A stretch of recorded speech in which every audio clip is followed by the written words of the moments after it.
But what happened was, after that, I began to tell, what happened, tell people what happened, and they made me feel shameful, as if I was less Christian for having a condition that I had no control over with. This is something that happens to me because of my body, the way I'm set up.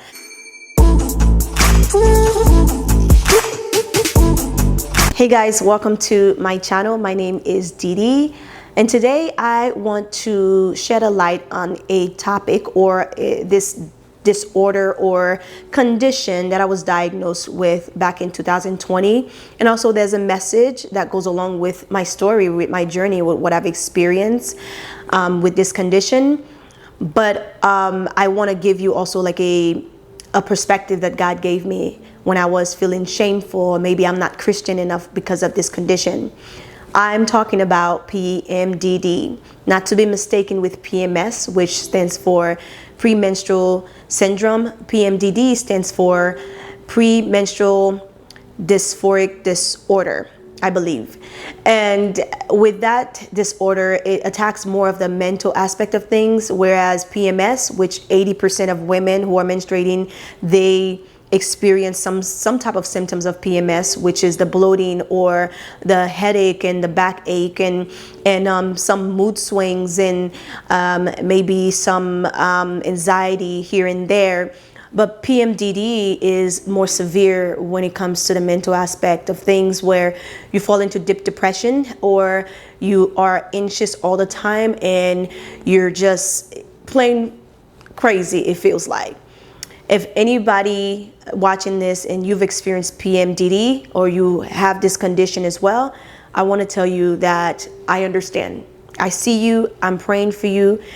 I want to tell you my story. So I was always, ever since I hit puberty, I would get pissed off. I would get like really angry, really angry, guys. And it'd just be like for no reason. It'd be over the smallest stuff. And I just never could understand what was going on with me. I thought of other things, but I'm like, I don't know what was going on with me. It wasn't until in 2020, like everyone else, we were stuck in the house, and I decided to go to therapy, virtual therapy. The company I was working with, they gave free therapy. And so with the therapist I sat with, and I've been to therapy before that, but with therapists I sat with, and we did the intake, where it was more like asking some questions to see what's going on with me, with my mental state and everything. And we went through all the list of other conditions like, depression, bipolar disorder, and all of those things. And I could never understand what was going on. But so she said, hey, listen, I explained to her that I don't know what was going on with me. I would just have those moments, and then like after that I'll be fine. And she's like, whoa, okay, have you ever heard of something called PMDD? And I had no idea what it was. And I looked it up, and she's like, hey, track your period. So I got this app, Flow, track your period for a couple months and get back with me. And my God, I could not believe it. Every time, about 6, 7 to 10 days before my period, I would go crazy. That was where the peak time of the symptoms, or maybe the depression and the anxiety and the anger that I felt. And I just was like, oh my God. So I saw my gynecologist, and he was very knowledgeable in those things. Like before I even finished, he gave me more details on the condition. I was like, my God, it's a him. And he like was so knowledgeable. And I got put on SSRI, fluoxetine. And my life was so amazing. But what happened was, after that, I began to tell, what happened, tell people what happened, and they made me feel shameful, as if I was less Christian for having a condition that I had no control over with. This is something that happens to me because of my body, the way I'm set up.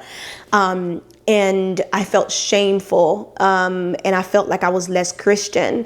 And there was this one very critical person who befriended me, and she was like, I don't think you should be taking medication. And of course, I dated this guy as well in the past last year, who told me that medication is not good. But they have no idea what I go through without the medication. And so I stopped taking my medication and almost went full blown crazy, like feeling like the symptoms were coming back again. And I was just like very, very, very just depressed and needing some help.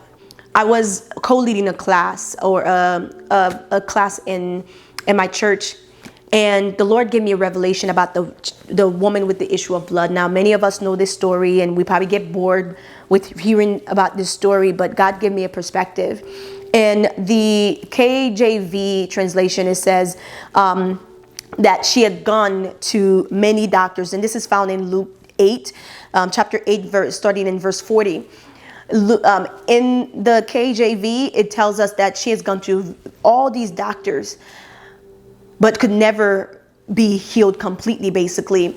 And what I loved about what God said was that going to the doctors may have kept her alive long enough until Jesus made her whole. The doctors may have not found the cure, but they kept her alive possibly until she met Jesus. So I wanted to put myself out there and be vulnerable with what I've gone through. I'm back on medication, and maybe one day God will heal me. I'm still believing for healing. But what I'm not going to do is either judge myself or maybe even be critical towards myself and have contempt towards myself and let anybody make me believe that I don't have a relationship with God because I have a condition. I am being sustained on medication, and I'm still waiting for my healing.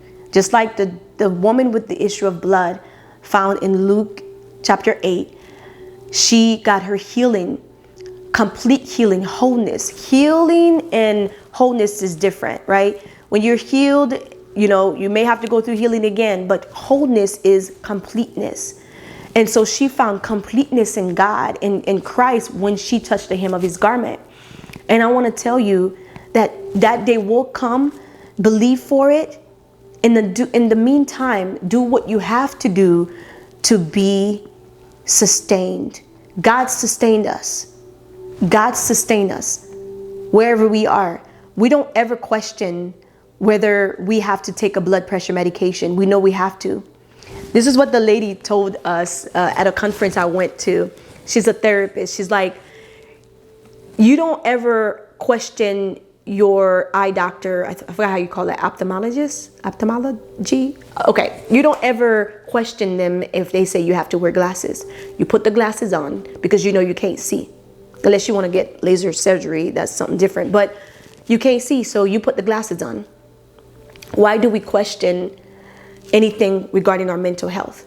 You see the crisis of people with mental health issues, and they go and commit crimes and all of those things because why? They don't take medications because it's frowned upon. I want to tell you, do what you have to do. Go to God. He will sustain you, and still believe for your healing. It is coming. Believe for it. Whether it's here or heaven, believe for it. Have faith to believe. Bye, guys.